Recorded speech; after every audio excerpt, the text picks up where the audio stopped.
Welcome to the Fantasy Champions Fantasy Football Podcast. On today's podcast, we have late round targets.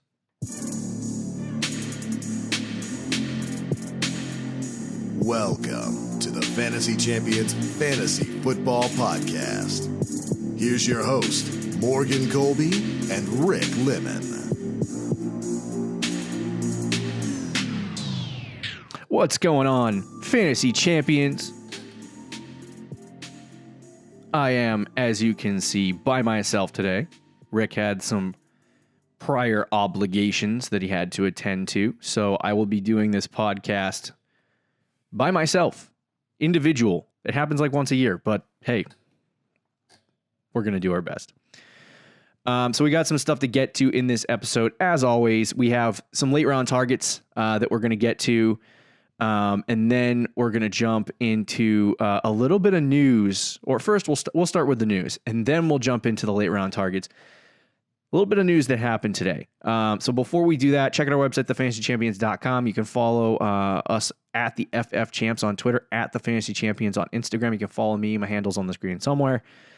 Like I said, facebook.com/the Fantasy Champions. If you're checking us out on Apple Podcasts, Spotify, Stitcher, or any other podcasting platform, please subscribe and leave a review.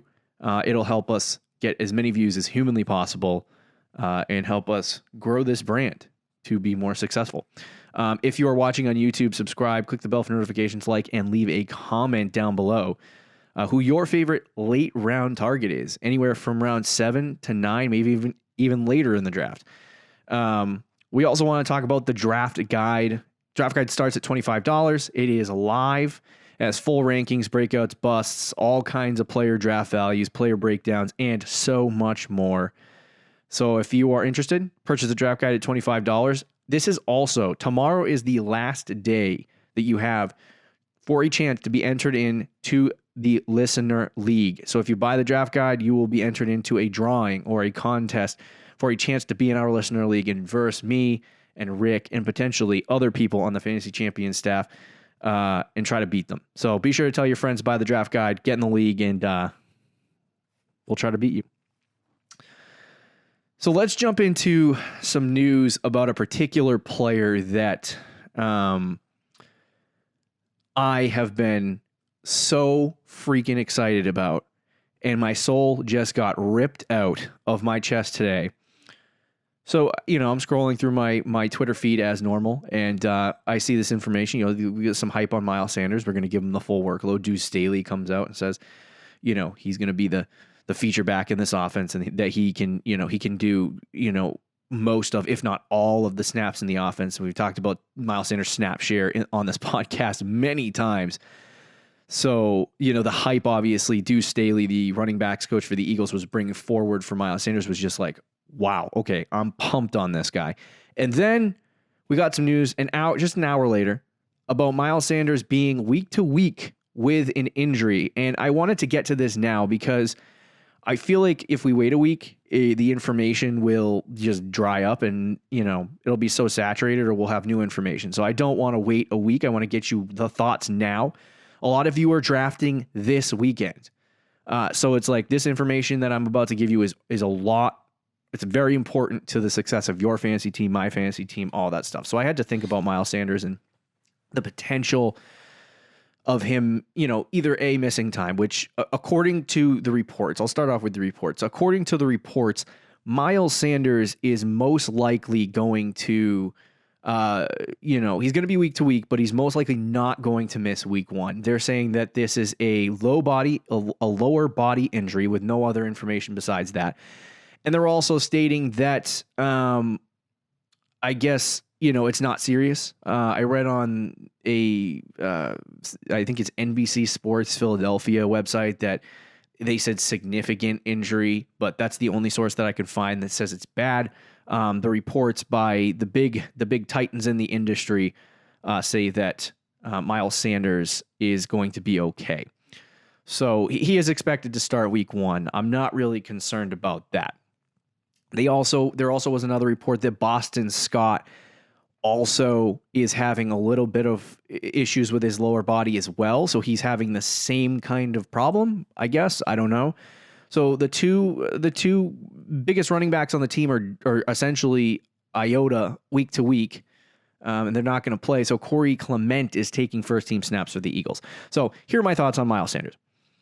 I'm not concerned about whether or not he can play week one or whether or not they'll give him, ample amount of opportunity in the offense. I'm really not concerned about that. What I'm thoroughly concerned about is that, and this is something we're not going to know. As more information and details come out, obviously we'll see. But the thing I'm concerned about with Miles Sanders is the thing that I've been concerned about all offseason. I believe he's a breakout. The reason why he's so high, I think I have him number 6 on my rankings. The reason why he's so high on my rankings is specifically because I believe Miles Sanders, can be a top, the reason why he's 6 is because I think he can be a top, 5 running back in fantasy football. And I've been drafting him in the first round. I've been doing everything I can to get this man on my teams. And the only drawback that I've had was if they sign another running back like Devonta Freeman, like Lamar Miller, like LaShawn McCoy, like one of those guys, even though they're not going to take a lot of work because Miles Sanders is just clearly the better running back, I felt as though if they got one of those guys, it would damage Miles Sanders' value. It would damage what he could do as a running back in fantasy football. And so I think obviously he wouldn't get the same opportunity. He would look like the same running back that he did kind of last year to 195 fantasy points, mid-range RB2, if they brought in a running back and they decided to go RBBC, because that's what everyone's post-sided argument is on Miles Sanders. If you're a devil's advocate player or you just don't like Miles Sanders, your argument is, well, they're an RBBC. And if there's no one there to take the second part of the RBBC, Boston Scott's not going to do it. Corey Clement's not going to do it. Miles Sanders is the guy in that offense, and they've said it 100 times over. Doug Peterson has said it. Like I just talked about Deuce Staley, he said it. Like the team believes in Miles Sanders, and they believe Miles Sanders can be a big-time RB1 in this league. They believe he can take the workload and be similar to a Christian McCaffrey type player. So they obviously believe in him. But so this draws back to my concern on Miles Sanders, though. They weren't going to sign a running back. So I started taking him in the first round. I was ready to go. That was my only concern, and I started throwing that concern away last week, a couple weeks ago, because at this point, Miles Sanders is not going to get any competition in that backfield. With this news of the injury, the only concern I have, because like I said, I'm not worried about him being hurt. I'm not worried about him being week to week with an injury. This is probably just some kind of minor injury that they want to take it very, very, very carefully with so they can protect what they believe is their franchise running back or whatever you want to call him. So they want to take it easy with Miles Sanders, knowing that they don't want to throw him out there and have him get hurt again, right? So I think that obviously to me, if they believe he's going to be there week one and they're saying that it's not a serious injury, then there's no reason to believe that he can't be. Other people in the industry who would counter this point by saying that, this is a concern and that Miles Sanders being injured could lead to more injuries in the season and all that stuff. I just think you can't sit here and play the injury game with every single player. If we did the same thing with Dalvin Cook last year, worrying about his injury concerns and just not drafting him, then you missed out on a top 5 running back. So that's why I'm not super concerned about Miles Sanders and the injury, because I'm going to draft a guy and I'm not going to let it, if injury has been something consistent over his career, then I'll be a little bit nervous. But if the guy is week to week with a lower body injury that they're saying is not serious, then I don't think we need to be concerned about the injury. Like I said, him being week to week might lead them to bring in a little bit more running back depth, like Devonta Freeman or, any of the other many running backs on the market. They might bring one of those running backs in and then say, okay, you know what? We're going to give him 30% of the snaps. We're going to give him 40% of the snaps. We're going to turn this into an RBBC. That's what my concern is. So I think we need to watch the situation develop and unfold. If they don't bring in a running back, then that shows you that Miles Sanders is healthy, ready to go, and he's fine, and they're just being cautious. If they bring in a running back, that starts to spell a little bit of concern because they're now looking at it going, okay, Miles Sanders is hurt. There's different things going on. So how they react to this tells the story about how hurt Miles Sanders actually is. But the biggest situation for me is that everyone, like for me, my league drafts this weekend. For a lot of you, your draft, third week of August, fourth week of August, you guys draft probably, I would think that you're in a couple of leagues that draft this weekend. And if that's the case, you're not going to get any information. Hopefully we get some information in the next couple of days about Miles Sanders, but I don't think we're going to get a bunch of information in the next couple of days about Miles Sanders that is going to change the whole perspective in terms of, where he's getting drafted. So for me, it's like you either take a risk and draft Miles Sanders first, early second round, or you say, you know what, I'm going to pass on him for now because I don't want to take that big of a risk in the first, maybe early second round if you're in the back of first rounds, right? So it's like, it's up to you whether you want to take that risk. But the information that we're getting right now, I haven't heard anything about them looking at a running back or wanting to bring in a running back at this point. So I wouldn't be uber concerned about it. But I would say keep your eye on Twitter, keep your eye on Roto World, and just keep your eye on the situation with Miles Sanders. Because if they do bring somebody in, then I'm waiting till the third round to probably draft Miles Sanders at that point. But right now I'm having a hard time. I'm fighting between, should I draft him in the first round? Should I let him go? Those have been kind of the thoughts in my mind. But anyway, those are my Miles Sanders thoughts. I wanted to get you guys some information on that before obviously your drafts this weekend. So take it with a grain of salt. I'm still probably going to draft him somewhere in the second round if I have the opportunity. I haven't decided if I want to draft him in the first round yet. So we'll see what happens there. But let's move into late round targets. Before we do that, if you haven't heard of Anchor, it's our podcasting platform that we use. It's the easiest way to make a podcast because it's free. There are creation tools that allow you to record and edit your podcast straight from your computer or your phone. Literally, you can pull out your phone and podcast. Like, that's crazy to me. Anchor's going to distribute the podcast for you. If you want, you can also do it by yourself individually, but they're going to do it so it can be heard on Spotify, Apple Podcasts, and many other podcasting platforms. You can make money from your podcast right away with a no minimum listenership. And it's literally everything you need to make a podcast all in one place. You don't have to bounce all over the place trying to find a million different things and get your podcast set up and you literally can just download this app and start a podcast now. So download the free Anchor app or go to anchor.fm to get started. Let's jump into our late round targets. So I think late round targets are obviously interesting, and the way that we've talked about this, me and Rick have talked about this before, where, mid round targets and late round targets, obviously uber important in drafts, but the way that draft strategies are falling this year and what a lot of people are doing are drafting 1, 2, maybe even 3 running backs in the first couple of rounds, which makes it very important in the 4th, 5th, 6th, 7th round to draft a wide receiver. But I think if you're going the route of 2 running backs, 3 wide receivers, by the time you hit this late round, which I'll preface this by saying late round is going to be round 7 through 9. But essentially, like when you talk about what a late round target is and you're going into your drafts, it essentially, for me, it's like everyone's going with that same strategy. And you get finally to the 7th, 8th, or 9th round, and that strategy at the beginning of the draft is going to affect how you take the late round approach. Because there's good wide receivers, there's good running backs. So if you go heavy wide receiver early, this is going to be a spot where you have to probably go heavy on the running back position. And if you went heavy running backs, 3, maybe the first 5 rounds you took 4 running backs, and you did something astronomically crazy like that. I would think that you would need to draft a lot of wide receivers consecutively after that, or maybe you just went even 2 running back, 2 wide receivers, 2 running back, 3 wide receiver, 3 running back, 2 wide receiver, like whatever it is.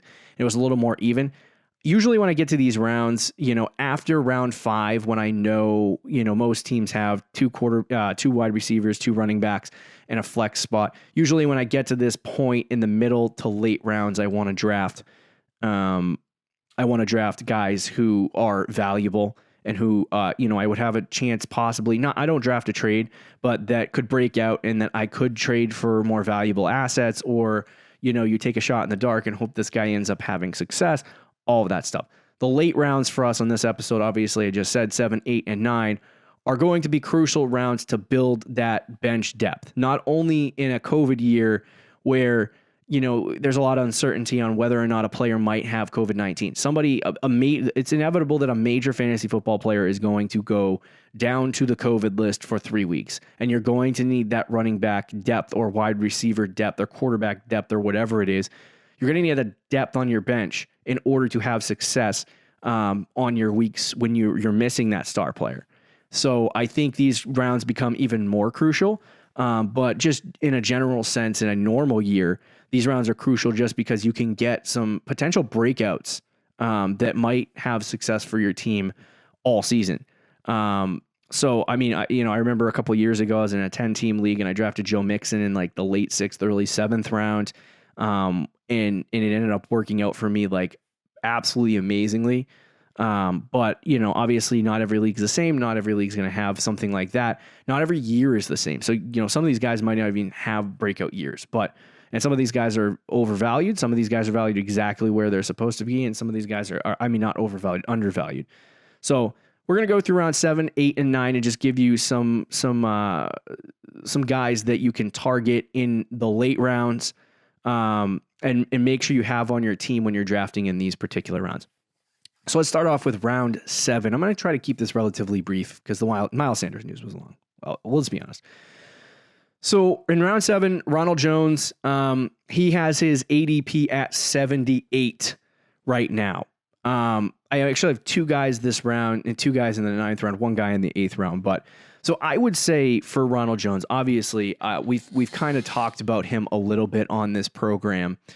I think for him, he has like everyone has talked about his, like he's either a hit or miss running back. And a lot of people look at him and it's like, you get this feeling of like, okay, it's just he's one of those flash in the pan players. And every time he had a good game, you're like, that's not really a really good game for him. You know what I mean? Or he's not really good. He just had a surprising week, and you can't do that all season. So Ronald Jones last year actually was relatively efficient when rushing the ball on the ground. He had the ability to do a lot of good things. He ranked, as far as efficiency metrics, he ranked pretty high in the league in a lot of efficiency metrics. I just want to pull him up real fast on Player Profiler so I don't completely blow it on the numbers. But he was number 18 in the league in breakaway runs. He had a 4.2 yards per carry rate. I think there's the offensive line not being that great. His juke rate was number 24 in the league. He's number 24 in evaded tackles. His breakaway run rate percentage was 17. He also had a lot of plays that were called back because I believe the Buccaneers were the most penalized team in the NFL last year. They had a lot of plays called back for Ronald Jones that were big runs that ended up being called back because of a holding call or whatever. Last year, he averaged 7 defenders in the box, which was number 5 in all of the NFL. He faced a 30% stacked front carry rate, which is number 6 in the league. So I think when you're talking about some of these metrics, the average defenders in the box and the stacked front carry rate that's big. That's a big kind of indicator as to why he only had like 4 yards a carry last year. And I think for me, when you talk about Brady coming in, them bringing in Gronk. Gronk's is, I would say, I'm not really excited about him in terms of his production through the air this year, and bring him on your fantasy team in that aspect. But I think in just football sense, it's a good thing for the Buccaneers because Gronk is one of the best blocking tight ends this game has ever seen. So it's like he comes in, he's basically an offensive lineman for in all intents and purposes, the Buccaneers at this point. So, and they improved their offensive line a little bit. They brought in Gronk, which improves the blocking a little bit. So when Ronald Jones comes in to rush the football, he's going to have he's probably not going to face as many defenders in the box because the team is better. And he's probably going to be more efficient on the ground because of not facing more defenders in the box, and because the blocking is better. So obviously those two things really are like a pinnacle point for me. The other thing is that he was actually a lot better. He was a lot better than people thought catching the football. His catch rate was 75% last year, and he had a total of 31 receptions for 309 receiving yards, which is 10 yards per reception. Now, this is the category that a lot of people were like, oh, he's not really good at pass catching. He's just having a couple of good games, or the statistics really don't line up in that metric. He played in 16 games last year, and he had 31 catches for 10 yards per reception. That's not a farce. That's not him just like randomly being good at receiving. That's a large sample size that shows you that he can actually catch the ball. Tom Brady loves to dump it down. I'm a Pats fan, watched him my whole life. You know, I hate to rag on that, but just watching a team every single Sunday, Brady loves to throw the football to the running back position. So I would think that the receiving opportunity is going to be there for Ronald Jones as well. Not only that, the team has come out in support of Ronald Jones being the featured back. Keyshawn Vaughn, who I like, everyone likes, he has started camp on the, I think at the beginning of August, he was put on the COVID list. And so I believe he's been taken off. Don't quote me on that, but I think he's only been on the COVID list for 3 weeks or 2 weeks or something like that. So for him, it is concerning when you look at him that he's missing all of this valuable opportunity to get involved in the offense, which means it's going to take him a lot longer to actually be able to, learn the offense, get better at the offense and all of that stuff. So obviously that is concerning. But with some other concerning aspects with Ronald Jones, I think Keyshawn Vaughn will get opportunity this year. I just don't think that there's, when you're talking about the Buccaneers, there's not a lot of, like, you have Derek Ogunbowale, who everyone's saying he's going to be the next James White. I don't really buy into that. And then Keyshawn Vaughn, who's missed time. I believe that's the only 2 or 3 running backs. They've also brought in LaShawn McCoy, I always forget about, who the team has stated that is going to come in. He's going to obviously get opportunities, but he's going to be more of a kind of, I guess, a mentor to the running backs there. So essentially what Bruce Arians said is it's Ronald Jones's backfield and everyone is fighting for a role behind him. I mean, they're going to give him the opportunity. Last year, he had 172 carries through 16 games. I could see that balloon to 200 carries. I think he gets 40-something receptions this year because they want to get him more involved in the passing game, and that's just how Tom Brady is. The only real big concern that I have with Ronald Jones is that his run blocking efficiency sits at 62.7 points or percents. I am just making words up today, but he is not. He was 48 in the league in run blocking efficiency last year, and I think when it comes to blocking, that's his biggest problem. Not just run blocking, but pass blocking, and that's what makes running backs money in the NFL is being able to, pass block. And if you can't pass block and Tom Brady's getting pancaked into the ground, you can very well be sure that you're not going to be starting very long. So that is something that is a concern. But overall, I think there's good things to look at for Ronald Jones. He's going to be the running back. I see 250 to 260 touches. Based on his efficiency, he's not going to be like this hugely, breakout running back that's going to get a massive amount of opportunity. But I think if they do give him a majority of the snap share and the opportunity share, he's going to be a very good running back. And to get that kind of running back sitting here in the 7th round, that's fantastic because drafting him, you don't have to start him week 1. You really don't have to start him week 1 because you already drafted your starts. First 6 rounds, you got your guys. So the unless you drafted a tight end and a quarterback in your top 6 picks, you really aren't probably going to have to start Ronald Jones in week 1, which is good news for you because you can hold him on your bench. And if he starts breaking out and having some really good games, you can either sell high or hold on to him through the rest of the season. So I think the value is there for Ronald Jones. I think he's a really good, I guess, floor play almost. I don't think he has a ceiling of top 5. I really don't.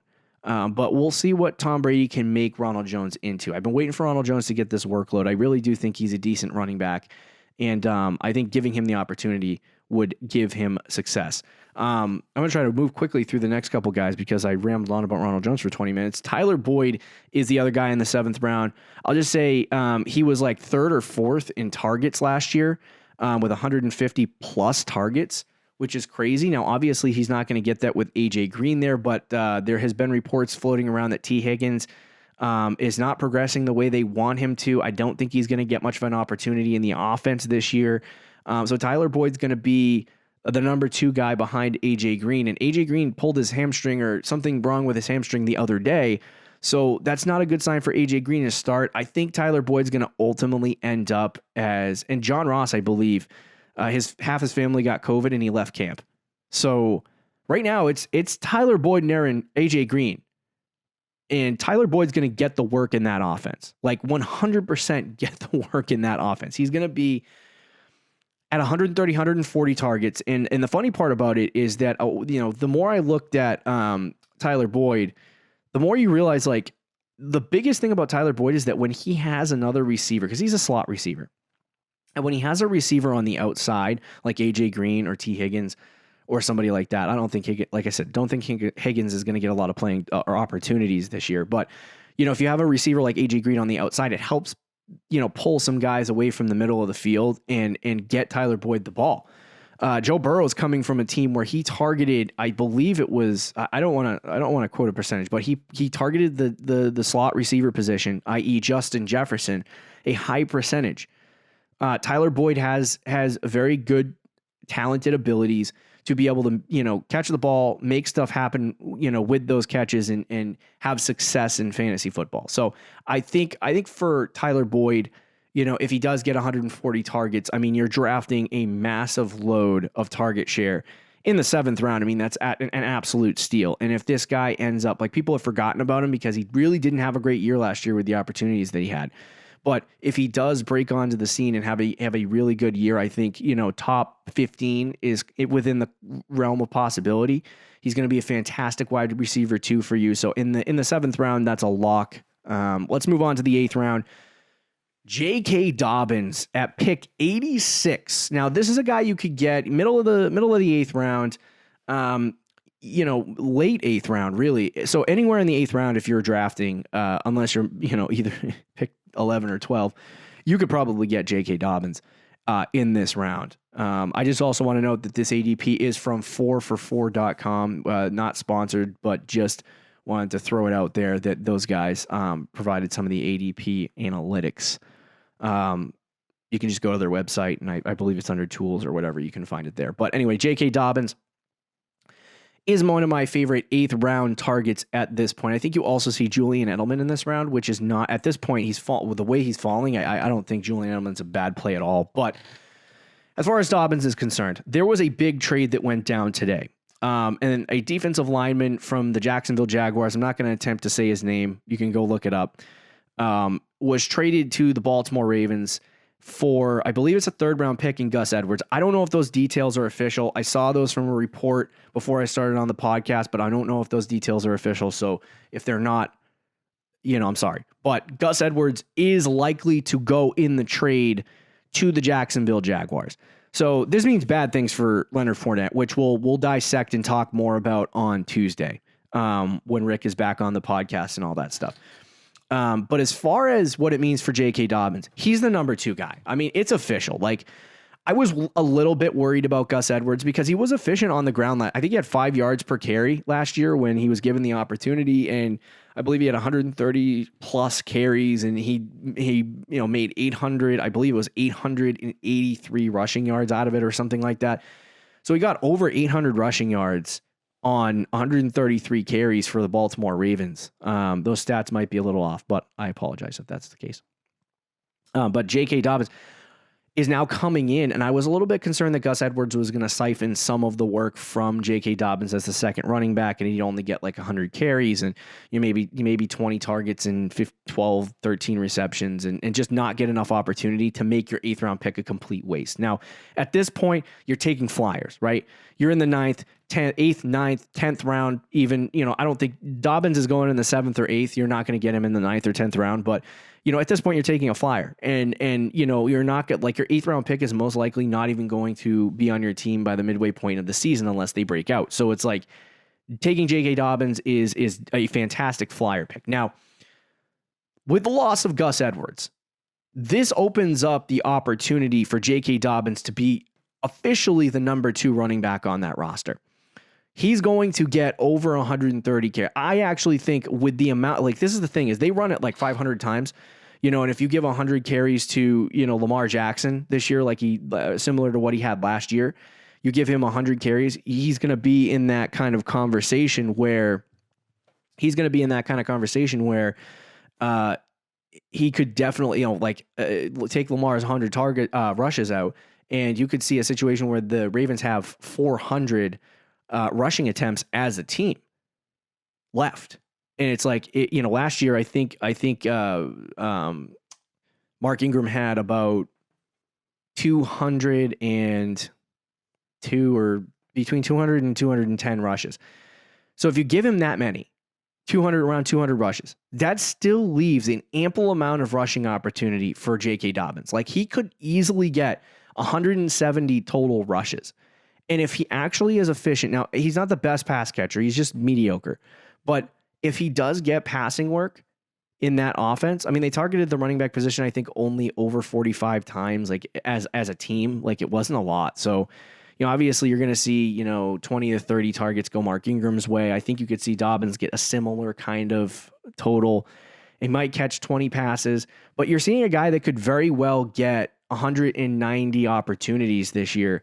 And if his efficiency is on par with what we think Baltimore can do, I think Dobbins is a fantastic pick. Like, I'll tell you right now, Dobbins is probably one of my favorite late round targets at this point because he can get that opportunity. I was thinking about it earlier this week. The 2017 running back draft class was absolutely insane. You had guys like Kareem Hunt. These are year one breakouts. Kareem Hunt, Alvin Kamara, like Christian McCaffrey. I think he ended up as a mid-range RB2 or, low end RB1. I don't know.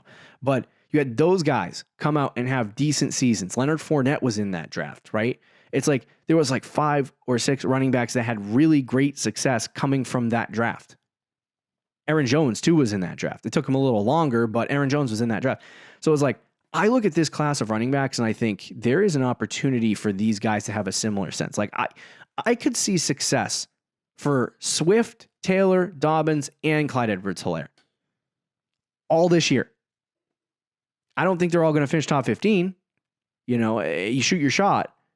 Take guys that you think you believe in and want to have success. But I really do think that this class could be similar to that one in a lot of ways. It's just a very good running back class. Now, Dobbins obviously he was one of the favorite running backs coming out.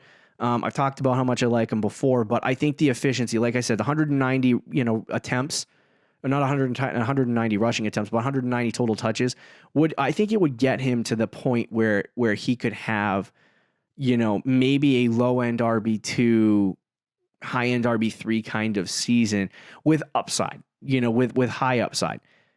Especially if they choose to start fading Mark Ingram out of the offense entirely.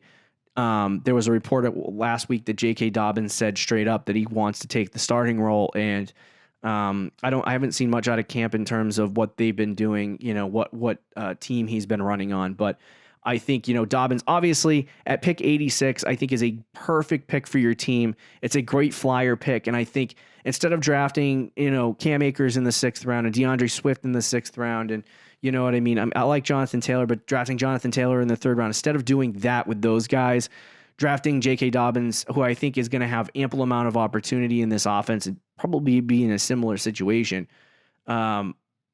at pick 86 is just, I think it's a way better value than drafting those other guys.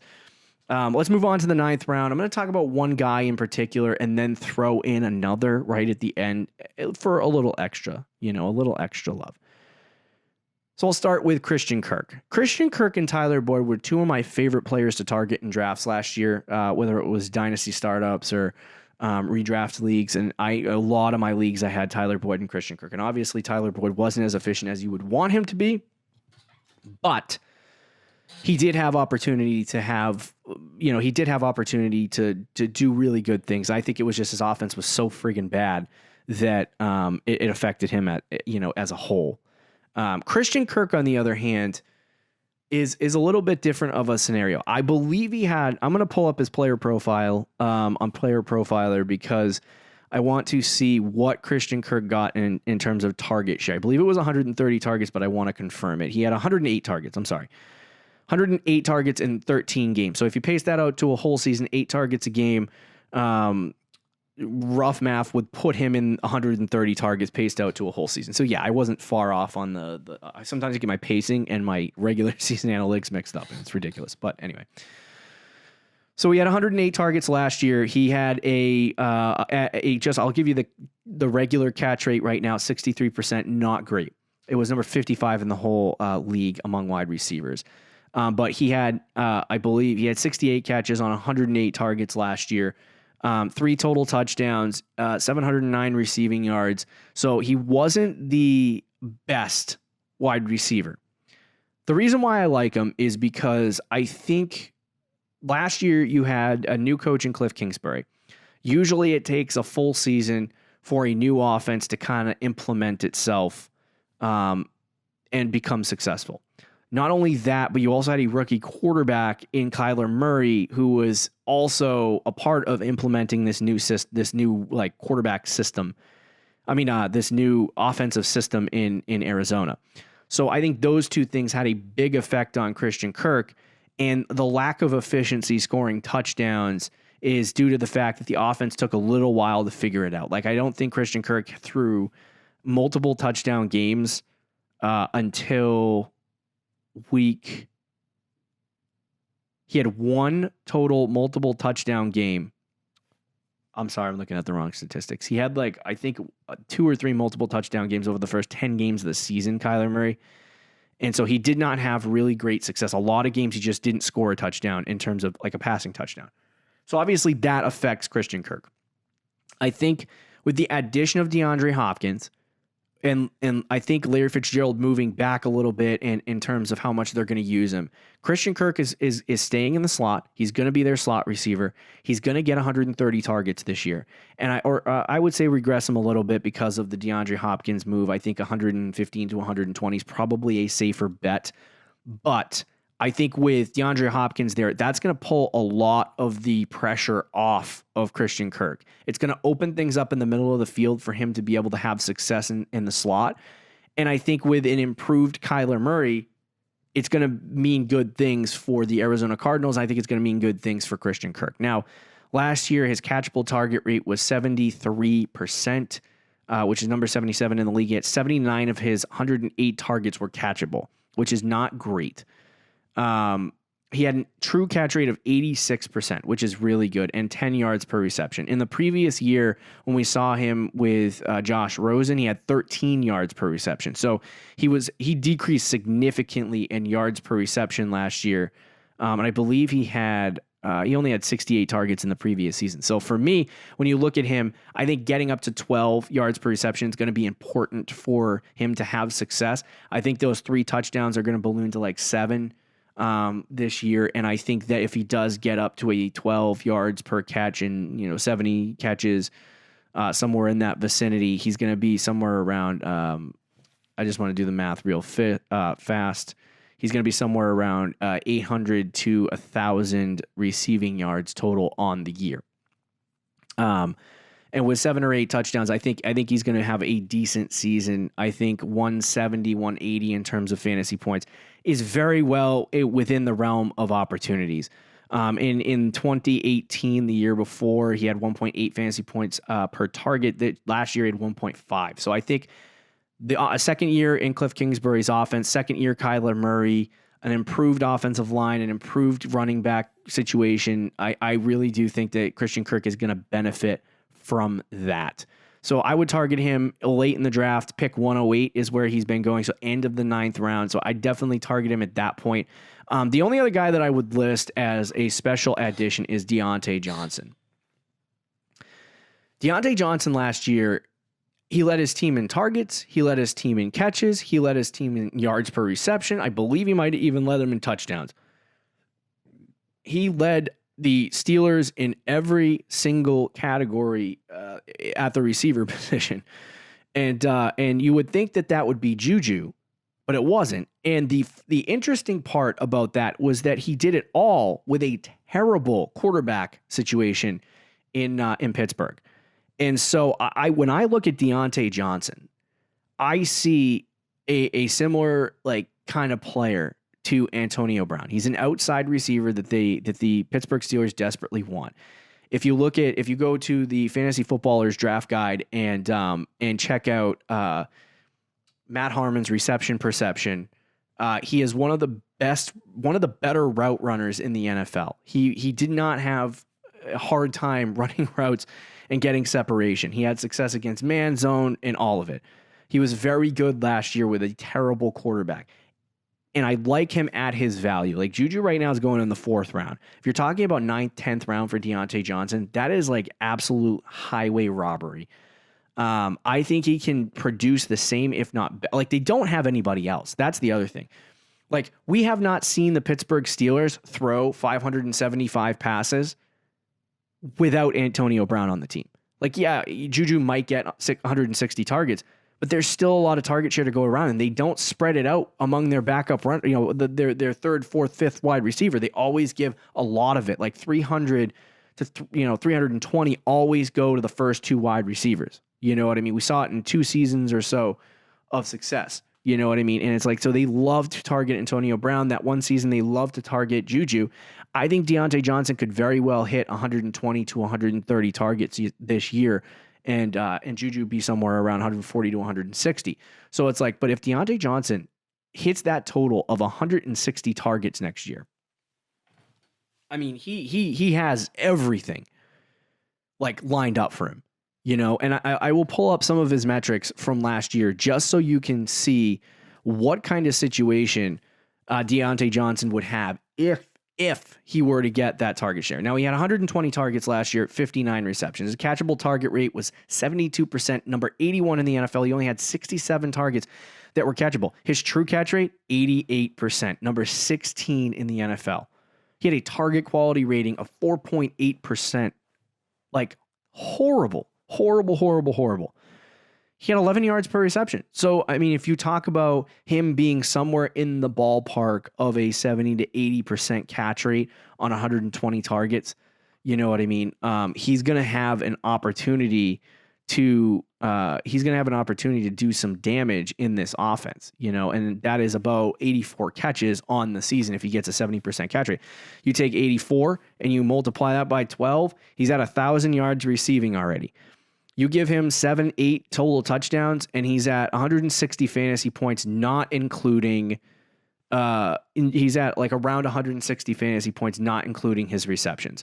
So it's like he could be somewhere between 190 to 200 fantasy points this year. And then if he becomes ridiculous like Antonio Brown was and breaks out straight up breaks out next year, or this year, I should say, then you could see Deontay Johnson being a new, top 6, top 7 wide receiver and be a breakout guy. But like I said, I don't know that that's going to happen. I think a safe estimation is 170 to 180 fantasy points for him.